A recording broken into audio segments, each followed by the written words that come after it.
Capítulo 4. O exercício da autoridade. O respeito devido à criança em virtude de sua origem e seu destino.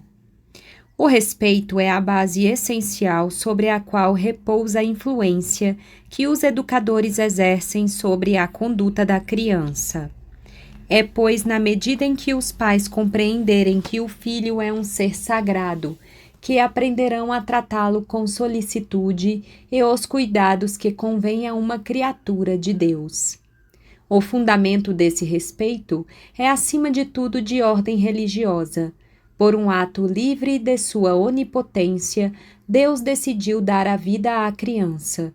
É por isso que devemos-lhe uma consideração infinita. Respeitamos, pois, a Deus enquanto Criador, quando zelamos para nunca proferir ou fazer algo suscetível de escandalizar a alma infantil ou desviá-la da perfeição a que é chamada. Como não haveremos de velar com a maior atenção por seus atos, se queremos ajudá-la a adquirir as qualidades de filho de Deus? Deixar instalarem-se em sua alma os defeitos e as más tendências que correriam o risco de sufocarem-lhe os dons divinos seria faltar ao primeiro dever do respeito que lhe é devido. Uma vez que ela se destina a participar um dia da vida divina, porventura não seria negligenciar todos os deveres a que somos obrigados em relação ao próprio Deus, desinteressarmos-nos pela formação moral e espiritual desse pequeno ser, frágil e miserável, que lhe pertence antes de pertencer aos pais? Os educadores são os mandatários da divindade, por ela encarregados de proporcionar à criança todos os cuidados que lhe são necessários, a fim de adquirir as qualidades e virtudes que dela farão um dia um homem perfeito e um cristão integral. Como respeitar a criança? Como deverão os educadores testemunhar pela criança o respeito a que ela faz jus? Primeiramente, jamais tratando-a como um brinquedo ou um objeto de luxo e de divertimento, rir de suas faltas, admirá-la ou adulá-la, mimá-la para conseguir seus sorrisos, são outras tantas provas de que nos desinteressamos por sua alma. É uma das modalidades mais graves de lhe faltarmos ao respeito. Tampouco é respeitá-la, abandoná-la às suas fantasias. Se ela não herdasse as misérias morais da humanidade, se nascesse apenas com tendências à perfeição, como o pretendiam Jean-Jacques Rousseau e seus adeptos, poder-se-ia deixá-la entregue a seus caprichos e instintos, sem intervir para governá-la. Todavia, se ela traz consigo os germes do bem e do mal, como o julgamos, se irá proceder conforme for educada, o amor respeitoso que lhe devemos obrigar-nos a interferir frequentemente para corrigi-la, ou orientá-la, ampará-la ou incentivar sua boa vontade. Assim, pois, embora o educando considerado em si mesmo deva ser respeitado, daí não se conclui que tudo nele também o deva ser. Merecerão acatamento as espontaneidades da natureza, na medida em que contribuírem para seu desenvolvimento moral e físico, porém, não as que provêm das más inclinações dessa mesma natureza. As tendências suscetíveis de prejudicarem sua evolução moral serão combatidas sem piedade. A criança é naturalmente confiante, acredita na palavra dos que estão encarregados de sua educação. Abusar de sua credulidade, iludindo-a, seria também faltar gravemente ao respeito devido à integridade de sua inteligência. Este exige que jamais a enganemos e digamos-lhe sempre a verdade na medida de sua compreensão. Seria ainda abusar da consideração que lhe é devida, procurar forçar o pudor moral, que muitas vezes a leva a guardar para si própria seus próprios sentimentos íntimos. É com prudência e delicadeza que se deve interrogá-la e provocar-lhe as confidências. Por fim, e como resumo de toda a sua educação moral, Respeitar a criança é esforçar-se por formar sua consciência, ensinando-lhe a distinguir o bem do mal, a fiscalizar suas ações, procurar obter-lhe as confidências, jamais dando ocasião ao receio ou à desconfiança. Ensinar a criança a respeitar-se a si mesma. O respeito devido ao educando não ocorre sem reciprocidade, e para isso cumpre ensinar-lhe-o em relação a si mesmo e aos outros. Sem respeitar-se a si próprio, em seu corpo, em suas atitudes ou em suas palavras, ele está predestinado a todos os deslizes e perversões da natureza. É, sobretudo, lembrando-lhe que é uma criatura de Deus e acostumando-o a viver em sua presença, que lhe infundimos o respeito a si próprio. Ensinar a criança a respeitar as coisas, os animais e o próximo. Ao respeito de si mesma, a criança deverá acrescentar o das coisas, animais e pessoas. Considerar as coisas na medida em que são criaturas de Deus, ou o fruto do trabalho humano, delas servindo-se sem destruí-las ou estragá-las. Os animais, porquanto Deus é seu Criador e os destinou ao serviço do homem. Se este possui o direito de dominá-los e até matá-los para seu alimento e sua defesa, não pode, contudo, fazê-lo por prazer ou crueldade. O respeito da criança pelo próximo deve abranger todas as pessoas, e de modo especial as que estão encarregadas de sua educação. Os pais devem, pois, exigir do filho que os trate com toda a consideração e também que se mostre amável e bondoso com todo o mundo, ricos ou pobres, sábios ou ignorantes, virtuosos ou pecadores. Que não faça trapaça nos jogos e que acate o trabalho de seus companheiros sem jamais feri-los por palavras injustas ou ofensivas. O educando deve ser formado na veneração de Deus e de todas as formas da vida religiosa. Acaso não supõe isto a noção do sagrado, que encontra a plenitude de seu desabrochamento na vida religiosa?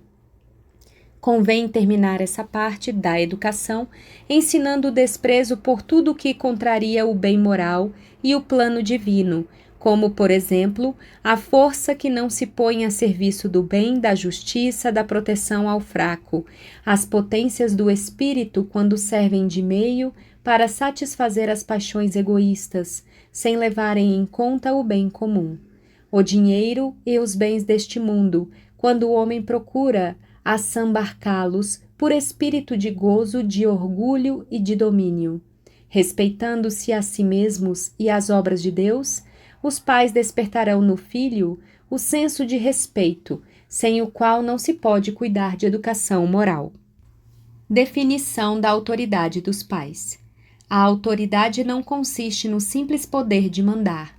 Do contrário, seu padrão seria do chefe militar, exercendo sobre seu subordinado um domínio absoluto e dele exigindo uma obediência passiva e automática.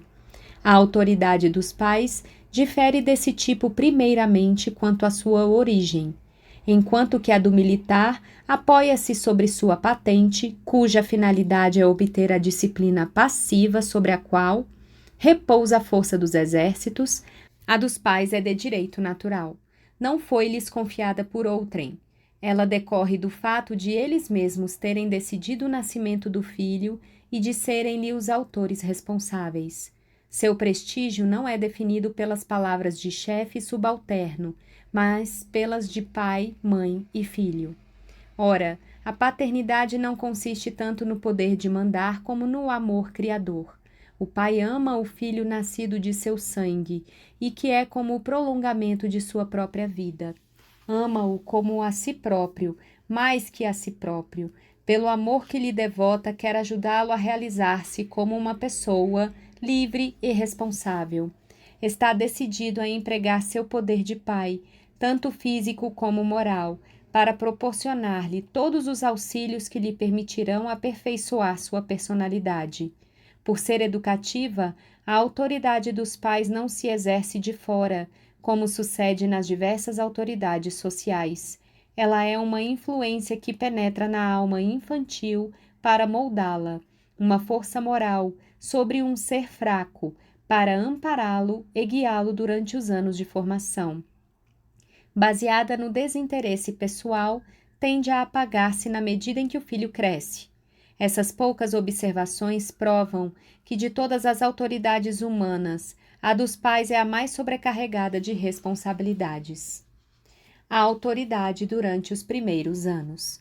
Ao nascer, a criança, quando ela ainda não pode exercer nenhuma das faculdades que permitem a um ser humano prover as suas necessidades e dirigir-se sozinho na vida, a autoridade dos pais é absoluta. Embora grandemente preocupados em nada fazerem suscetível de prejudicar o futuro desenvolvimento da criança, sua autoridade não se apresenta sob as aparências de uma influência moral, mas sob o aspecto de uma ação física, destinada a regular reflexos e hábitos corporais. Em vista de exercerem esse poder que se prolongará, embora modificando-se durante os anos da primeira infância, os pais são dotados de uma capacidade física a que o filho é incapaz de resistir. A autoridade exercida sobre um ser desprovido de razão, que não reage senão por sensações corporais, só pode ser eficaz sob a condição de dominar os reflexos inconscientes. A obediência, se é que se pode empregar esse termo para um beber de cueiros, confunde-se com o constrangimento. A autoridade impõe ao recém-nascido os gestos e os hábitos exigidos pelas necessidades da natureza, sem que ele possa reagir de outro modo, além de gritos e cóleras. Não deverá perturbar-se nem se deixar influenciar em sua sensibilidade pelas reações caprichosas da criança. Essas primeiras responsabilidades educativas competem especialmente à mãe, exigindo de sua parte conhecimentos precisos de puericultura e higiene. Exame de consciência da autoridade. A essas noções de puericultura dever-se-ão acrescentar logo tanto em relação ao pai como à mãe, outros conhecimentos indispensáveis à formação física, intelectual e moral do ser humano. É que, de fato, a autoridade dos pais deve normalmente apoiar-se sobre um conjunto de experiências acumuladas pelas gerações no decorrer dos séculos. Cumpre-lhes transmitir aos hábitos, à inteligência e à consciência infantil tudo o que a humanidade adquiriu de melhor no passado. Responsabilidade temível que os obriga a submeter ao exame de sua própria consciência o conjunto de ideias, opiniões e crenças do meio ao qual pertencem, a fim de só conservarem o melhor e disso fazerem o alimento que orientará a criança para o bem, o belo e o verdadeiro. Intermediários naturais entre o filho e as tradições do passado, os pais devem submetê-las a uma cuidadosa escolha, pois nem todas têm o mesmo valor. Algumas, detestáveis e perigosas, teriam como resultado desvirtuar a inteligência e o caráter da criança, se lhe fossem transmitidas sem serem retificadas. Os educadores manter-se-ão, pois, numa espécie de exame permanente de seus próprios hábitos e crenças, a fim de jamais deixarem penetrar na alma da criança noções falsas, mas somente as que são conformes à perfeição moral da humanidade. Qualquer que seja a influência da hereditariedade, eles efetivamente encontram-se diante de um ser desprovido de conhecimentos. A eles cabe esclarecê-lo e guiar-lhe os primeiros passos infantis. É uma utopia pretender que uma criança possa conduzir-se sozinha e que, abandonando-a às espontaneidades da natureza, ela desenvolver-se-á normalmente. Autoridade e sanções. Para exercer eficazmente essa influência, é necessário que o educador seja instruído dos problemas concernentes à evolução e ao desenvolvimento das faculdades humanas e que tenha em mãos os poderes que permitir-lhe-ão encorajar as boas disposições infantis e corrigir as más. Poderá recompensar para sustentar uma boa vontade ainda fraca e punir a fim de fazer nascer esse temor salutar que é o começo da sabedoria. A esses poderes soberanos vêm acrescentar-se outros, que os pais procurarão usar com prudência e discernimento, a ternura e a suavidade, que apaziguam as paixões e sustentam o esforço, a compreensão sem a qual o filho sente-se como um estranho em relação a seus educadores, e o exemplo que o leva a imitar os adultos. Graças a todos esses meios, os pais exercerão uma influência decisiva sempre bem orientada. Não se trata de impor à criança simples disciplinas, visando ao procedimento exterior e aparente, mas de despertar-lhe as disposições íntimas da alma, em vista de formar uma pessoa humana, isto é, dotada de liberdade, julgamento e consciência pessoal. Desinteresse necessário. Os pais não devem, pois, exercer sua autoridade em função de seus gostos ou de seus desejos pessoais, seja para envaidecerem-se com os talentos do filho, para fazê-lo servir à satisfação de sua sensibilidade e de suas ambições, ou proteger sua tranquilidade. A satisfação de quem manda jamais prevalecerá sobre o bem de quem é governado. Eis porque educar exige uma grande abnegação e um perfeito esquecimento de si. Pôr-se ao serviço da criança, não para submeter-se às suas exigências e caprichos, mas para ajudá-la a elevar-se cada dia mais alto. A autoridade deve ser esclarecida. A autoridade não deve ser entregue ao acaso das circunstâncias. Ela não improvisa sua ação, embora deva adaptá-la à diversidade de comportamentos do educando. Deve saber o que pretende e a que finalidade visa. Eis porque, já o dissemos, nunca deve perder de vista o ideal de perfeição humana para o qual orienta, pelos mais diversos meios, a personalidade infantil. Se não souber o que pretende, cansará a criança e, inconscientemente, desvirtuará seu conhecimento do bem e do mal. A autoridade não se deixa arrastar com o educando a discussões que diminuem sua influência quando não resultam em abdicação. Isso não significa que os pais não devam explicar ao filho, capaz de compreender, as razões que os levam a agir, mas que eles zelem para não fazê-lo no momento em que uma ordem deve ser obedecida, sobretudo se a criança estiver momentaneamente cega pela paixão, que o façam quando ela recuperar a calma que lhe permite compreender melhor e ouvir as razões que lhe são apresentadas. Senhora de si mesma, a autoridade jamais deve comandar sob o impulso do temperamento e da paixão. Do contrário, corre o risco de enganar-se e aparece aos olhos da criança como uma força cega que abusa de seu poder para dominar-lhe a fraqueza e impor-lhe suas vontades arbitrárias. Uma das primeiras qualidades da autoridade deve ser a calma e a igualdade de humor. A autoridade deve fazer-se respeitar. Uma autoridade que não é acatada permanece praticamente sem influência. O respeito é uma espécie de temor e admiração que prepara e facilita a docilidade infantil. Para fazer nascer essa disposição, a autoridade não deve estimular familiaridades que suprimem as distâncias, e sim adaptar-se às necessidades da criança, sem, para tanto, nada perder de seu prestígio. Não basta o respeito para estabelecer a intimidade das relações entre pais e filhos. Será preciso acrescentar-lhe a afeição. A criança tem necessidade de sentir-se amada pela autoridade que comanda. Do contrário, ela submete-se por temor. Só quando acompanhada de confiança e amor, a submissão é educativa. Ela inspira confiança. A educação supõe a confiança recíproca entre a criança e seus educadores. Sentindo-se perpetuamente suspeitada e censurada, ela fecha-se e afasta-se. Perde ao mesmo tempo a confiança neles e em si mesma.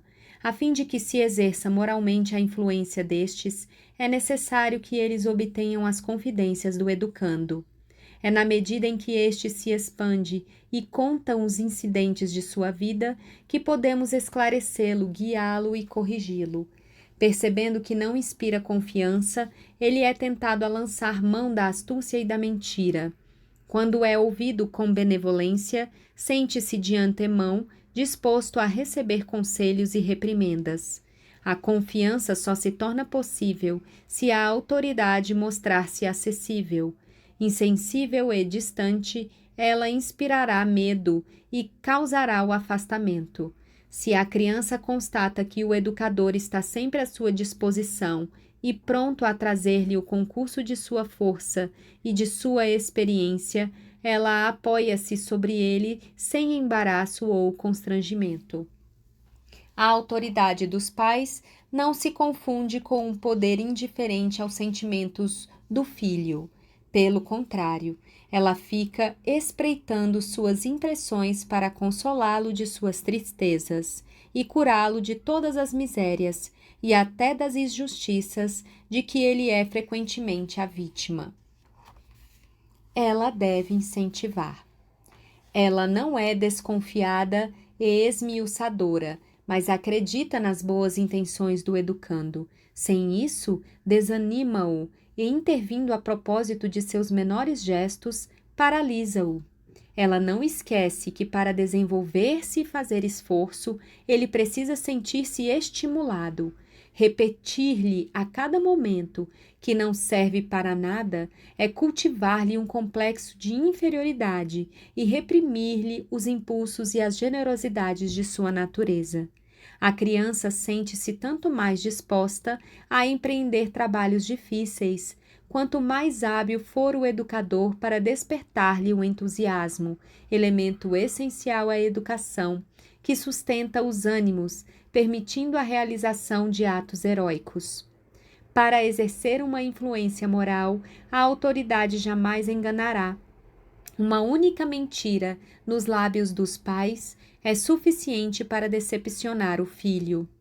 A educação fica comprometida se a confiança for abalada, e esta desenvolve-se na medida em que a criança constata que seus pais lhe disseram sempre a verdade, qualquer que fossem as perguntas apresentadas por sua curiosidade.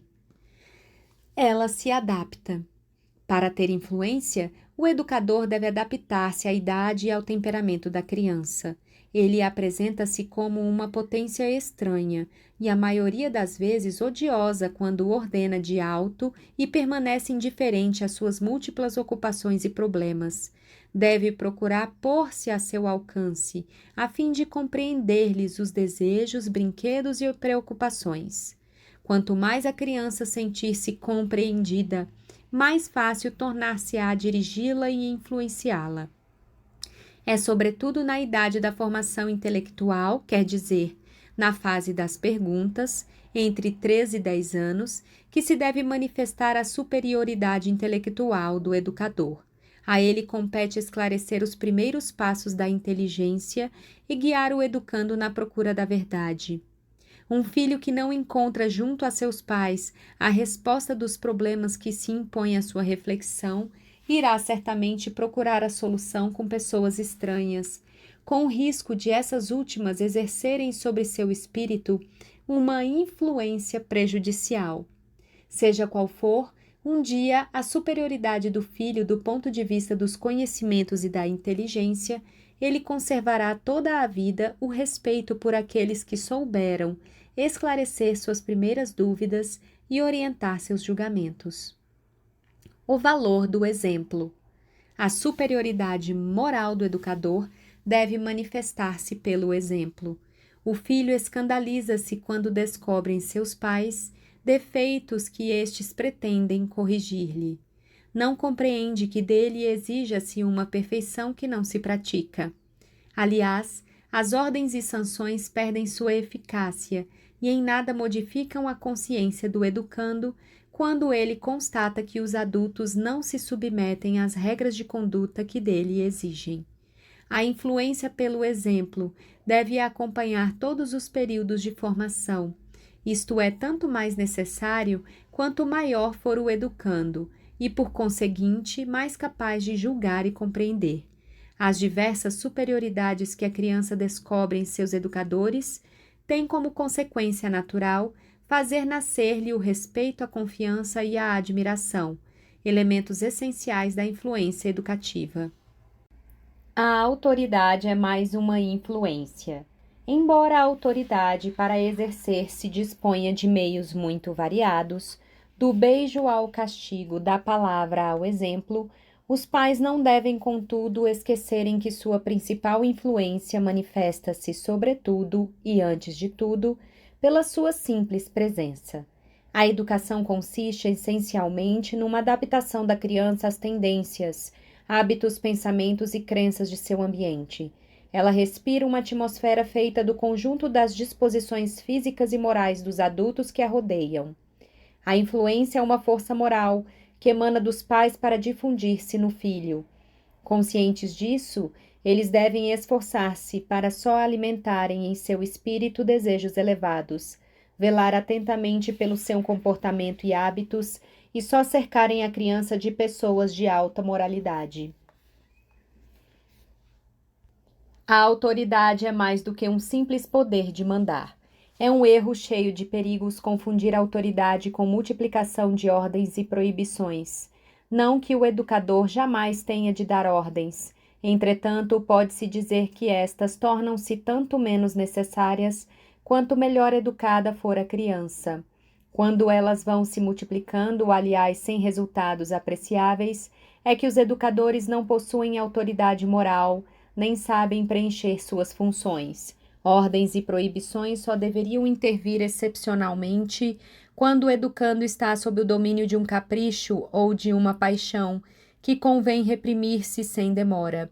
Os desvios de conduta serão menos numerosos quando os educadores tiverem sabido incutir na criança, desde os primeiros anos, o hábito de dominar-se e de submeter-se aos múltiplos deveres da vida cotidiana.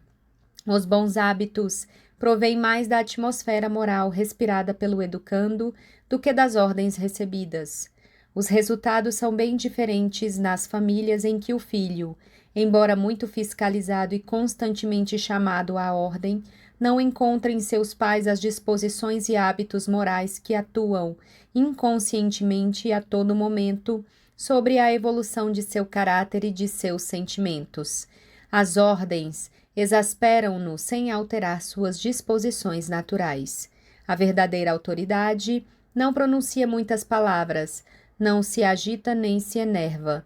Ela requer o domínio de si, uma vontade firme e sem desfalecimento, que não se deixe desviar do dever, nem pelos choros, nem pelas cóleras, nem pelos atrativos infantis.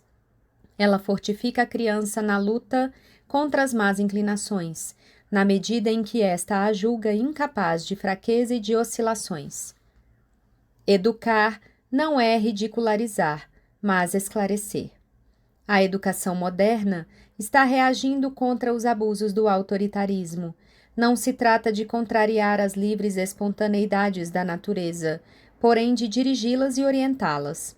Este modo de exercer a autoridade baseia-se muito mais sobre a influência moral do que sobre o domínio da força. Supõe o conhecimento psicológico do educando, a penetração atenta de suas tendências e o sentimento exato de suas reações espontâneas. Educar uma criança não é contemplá-la agitar-se na desordem, disposto a intervir ao acaso, a fim de reprimir apenas os movimentos e as atitudes que perturbam o sossego ou as ocupações dos adultos. Porém, é ocupá-la de acordo com as necessidades profundas de sua natureza. É compreender que seus brinquedos são trabalhos destinados a aperfeiçoarem uma ou outra de suas atividades nascentes. Tampouco é educar uma criança procurar desenvolver-lhe as aptidões, transformando-as em motivo de vaidade que desvirtua o exercício livre e verdadeiro das faculdades infantis. Falsa autoridade. Não raro, as ordens são ditadas por impulsos passageiros ou nefastos. Se a mãe achar-se dominada por um aborrecimento pessoal, sua autoridade tornar-se-á acerba e injusta.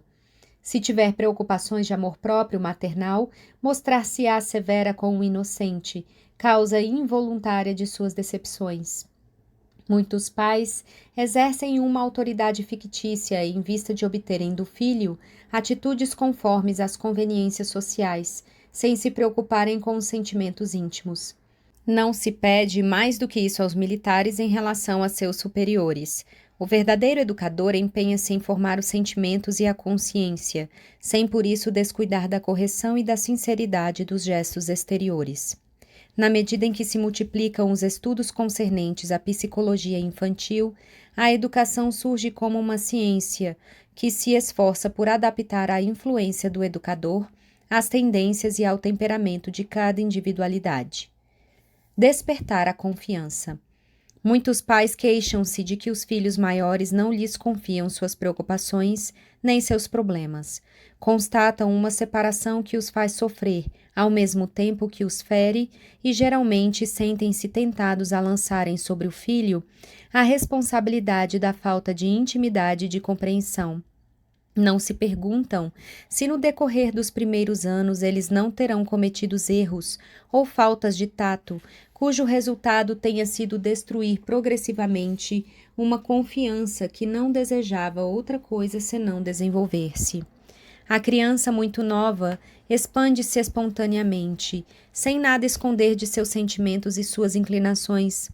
Acredita piamente nas afirmações dos adultos e de modo particular na dos pais. Quando um pequerrucho declara, foi papai que disse, a discussão está encerrada. Papai não pode enganar nem se enganar.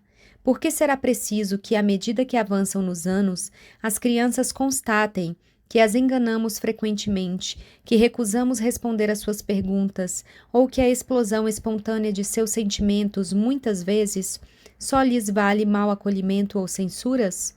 Como em tais condições não haveriam elas de encaminharem-se para uma desconfiança plena, de reserva, e não haveriam de guardar para si suas impressões e curiosidades? A confiança é um sentimento delicado que se conquista ou se perde facilmente. Eis porque convém examinar com cuidado como devem os pais comportarem-se a fim de despertá-la e conservá-la. Como ganha-se ou perde-se a confiança? A confiança tem origens muito humildes. Elabora-se desde os primeiros anos no bebê, que naturalmente orienta sua simpatia para as pessoas que lhe prodigalizam cuidados. Ele desconfia dos estranhos e, em caso de medo ou perigo, estende instintivamente os braços para sua mãe ou sua babá. A confiança em relação à mãe dependerá, pois, em grande parte dos cuidados, maiores ou menores, que ele tenha recebido. É essa a razão pela qual uma criança dá preferência à babá, se esta tiver-lhe prodigalizado os primeiros cuidados. A mãe decidida a conquistar a confiança de seu filho jamais deverá, salvo impossibilidade manifesta, entregar a outra em seus primeiros cuidados. A confiança exige um contato permanente. Ora, acontece frequentemente que a mãe, aproveitando-se do fato de a criança ser bastante grande para ocupar-se sozinha, abandona a seus brinquedos e ocupações infantis, sem jamais imiscuir-se nesta parte. Por preguiça, ou porque deixa-se absorver por preocupações mundanas e caseiras, ela perde mais ou menos o contato com o filho. Para que isto não aconteça, ser-lhe-á preciso interessar-se por tudo que ocupa e atrai a criança, ajudando-a a desenvolver suas atividades, a inventar brinquedos e ocupações agradáveis. Em resumo, seria necessário que o filho sentisse que a presença da mãe e, um pouco mais tarde, a do pai, contribuem para despertar o interesse que ele manifesta pela vida, pelas coisas, pelas histórias, pelas construções, etc. Mas geralmente ele fica abandonado a si mesmo, intervindo os pais só para castigá-lo quando sua conduta é repreensível ou lhes perturba a tranquilidade. Parece que as duas gerações moram em andares diferentes e que suas atividades são cada vez mais separadas. Para que a confiança possa desabrochar, será preciso que, na idade em que começa a despertar a curiosidade do espírito, a criança adquire a convicção de que encontrará sempre junto aos pais respostas às suas perguntas e que jamais será contradita por suas constatações e experiências. Ora, muitas vezes ela descobre que a enganam, quando não, mentem-lhe deliberadamente. Quer se trate dos guardas, dos lobisomens ou dos brinquedos, que trar-lhe-á o menino Jesus, se ela for bem comportada. Chega o dia em que ela constata que foi enganada. Como em tais circunstâncias podem os pais esperar que a confiança do filho vá crescendo?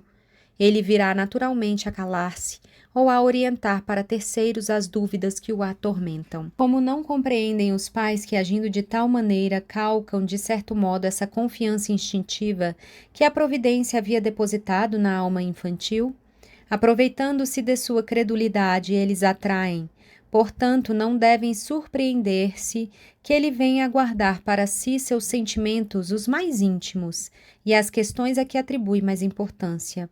Em caso de conflito, importa ouvir seus motivos e explicações. Do contrário, ela terá a impressão de que é vítima da arbitrariedade dos adultos, que absolutamente não se preocupam em tratá-lo segundo as regras da justiça. Uma só injustiça cometida pelos pais durante a infância basta muitas vezes para destruir para sempre a confiança. Se a autoridade tiver cometido um erro, que ela não teme em dar-se razão, ela não perde seus direitos nem sua influência pelo fato de reconhecer ter se enganado em determinada circunstância. Ela aumentará a confiança do educando na medida em que reconhecer e reparar seus erros. Saber inspirar confiança. Com a puberdade, complica-se o problema da confiança. É a idade em que a pessoa moral está em pleno trabalho de formação. Se a chocarmos ou ferirmos em seu amor próprio, embora ligeiramente, ela fecha-se e recusa-se a menor confidência. O adolescente só confia-se àqueles que o levam a sério. Se tiver a impressão de que os pais continuam a tratá-lo como uma criança, se eles o tratam mal cada vez que ele emite um julgamento ou uma opinião pessoal, ele considera-se um incompreendido e muito naturalmente orienta sua confiança para as pessoas, mestres ou companheiros que procuram compreendê-lo. E isto representa a influência perdida dos pais. A confiança dos primeiros anos só será preservada se estes adaptarem-se às preocupações que começam a agitá-lo. Deverão esclarecê-lo sobre os problemas relativos ao mistério da vida. Se ele tiver a impressão de que os pais se recusam sistematicamente a dar-lhes as explicações exigidas por sua idade, procurará, em grande detrimento de sua moralidade, esclarecimentos junto aos colegas, e a cisão com os pais poderá ser definitiva. Quando o jovem manifesta opiniões, os pais, embora as considerem falsas ou perigosas, cometeriam uma grave falta de tato, deixando-o perceber que ainda não está em idade de formar um julgamento pessoal. O melhor é com ele entabularem conversas, dando-lhe a impressão de que o levam a sério. Oportunamente mostrarão contato e prudência para não chocarem seu amor próprio, que seu julgamento era prematuro e que ele não havia refletido bastante sobre certos aspectos da questão. É preciso apresentarem-lhe razões e esclarecimentos e não fazerem-no calar como se fosse um tolo. Para que ele tenha confiança, é preciso saber inspirá-la, quer dizer, não recear confiar-lhe responsabilidades, fazendo-o compartilhar dos cuidados e preocupações da vida familiar. A confiança do filho em relação aos pais é um sentimento que deveria persistir por toda a vida. Constitui um espetáculo emocionante os filhos adultos e casados que continuam a pedir conselhos a pais idosos, não receando consultá-los a propósito de seus planos e suas dificuldades. Os métodos da autoridade segundo as idades. Apesar de algumas repetições que daí possam resultar, julgamos útil resumir numa espécie de quadro sinótico os meios de autoridade que convém empregarem-se nas diferentes idades da evolução da criança. Sem jamais negligenciar a parte de espontaneidade, que garante o desenvolvimento normal da personalidade, a autoridade deve sempre intervir para orientar e facilitar o livre impulso e a ação das diversas faculdades infantis. Eis porque importa definir os métodos que convém a cada um dos principais períodos do desenvolvimento humano. É claro que a autoridade não intervirá da mesma forma segundo ela tenha de lidar com um recém-nascido ou com um adolescente. O adestramento. No decurso do primeiro período de sua existência, a criança é antes de tudo sensível às impressões corporais. Procura satisfazer seus gostos e instintos, sem outra preocupação além de proporcionar-se prazer e lutar contra o sofrimento. A fim de preparar as boas disposições do dia de amanhã e o domínio do espírito sobre o corpo, os educadores terão de empregar métodos que de bom grado qualificaremos de métodos de adestramento, uma vez que consistem em impor, sem o concurso pessoal do educando, hábitos que ensinar-lhe-ão a vencer suas impressões e seus caprichos. O domínio do corpo é o substrato necessário à livre evolução das potências morais e espirituais. O permitido e o proibido. Essas potências só podem desenvolver-se sob o influxo da inteligência e da moralidade dos adultos, pois antes de possuir opiniões pessoais sobre o valor de seus atos, a criança apoia-se naturalmente nos julgamentos dos educadores. O bem confunde-se para ela com o que é permitido e o mal com o que é proibido, período particularmente importante para a formação da consciência. Para que o educando não se desencaminhe na satisfação de seus caprichos e não procure acomodar-se às disposições dos adultos, é preciso que estes mantenham regras fixas, marcando a linha reta dentro da qual ele deverá restringir-se. É no decorrer desse período que se fixa com exatidão no caráter infantil a noção de lei. Sua vida moral resume-se no sentimento de obediência ou desobediência às normas estabelecidas. Se estas são conformes às exigências da moral, a consciência orienta-se naturalmente para um conhecimento cada dia mais nítido do bem e do mal, do justo e do injusto. A responsabilidade. Com a puberdade aparecem os julgamentos pessoais. Repugna ao adolescente referir-se aos conceitos da autoridade. Ele quer conduzir-se a si próprio. Bem longe de facilitar sua evolução moral, a simples aplicação de regras oprimentes corre o risco de exasperar seu espírito de independência. Cumpre mudar de método, procurando desenvolver ao máximo o senso da responsabilidade pessoal. A escolha das leituras e as conversações poderão auxiliar na formação do caráter, orientando os entusiasmos e as admirações que doravante suplantarão na alma do adolescente a influência direta da autoridade. Durante esse período, essa influência do educador é função da admiração que ele desperta por seus exemplos e pela elevação de seus sentimentos. Apelo à consciência. Essa evolução nos métodos da autoridade deve ser sempre acompanhada de um apelo à consciência individual da criança, seja qual for sua idade. Quer trate-se para ela de obediência ou de livre escolha, deverá sempre ser colocada em face do dever. Este será cumprido de uma forma tanto mais moral, quanto mais elevados forem os motivos invocados. Pois, sendo motivado pelo receio de castigo ou pela esperança de recompensa, ele será de uma qualidade inferior ao que tiver sido inspirado por amor do bem ao próximo. Para desenvolver esses motivos, a autoridade deve empregar o melhor de sua influência.